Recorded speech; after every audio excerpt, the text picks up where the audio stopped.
Баршаңызға сәлем достар, сіздермен бүгін осындай оңай десерт дайындайтын боламыз.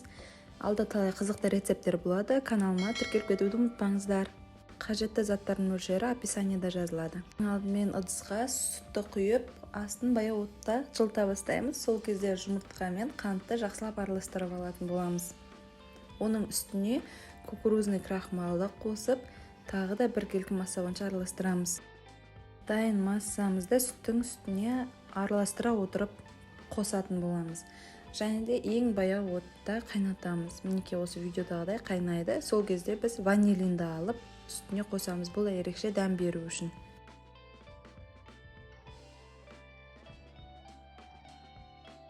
Түсі шоколадный болсын деп какаоны қосып араластырдым. Және де жақсы қайнағаннан кейін үстіне үй температурасында тұрған сары майды қосып араластырамыз.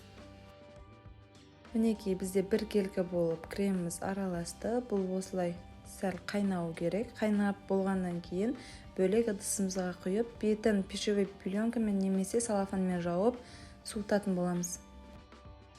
Бұл десертке кез келген печенье пайдалансаңыздар болады. Осыны мен блендерге салып үгітіп алдым.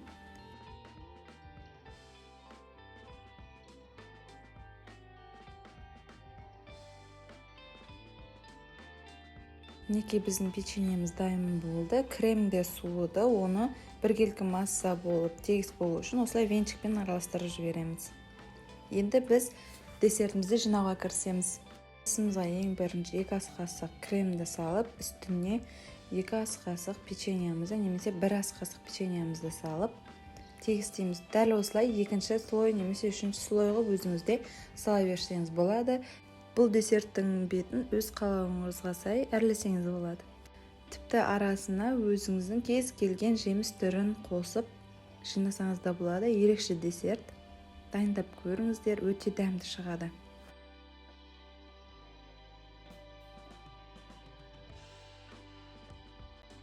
Осылай ең соңында кремді құйып, бір тегістеп алғаннан кейін үстіне мен шоколадты қойып шықтым әсемдеу үшін.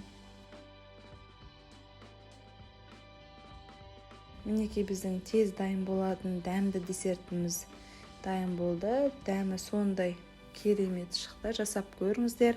Ас болсын, сіздермен бірге болған Альмира. Каналымызға тіркеліп, лайк басуды ұмытпаңыздар.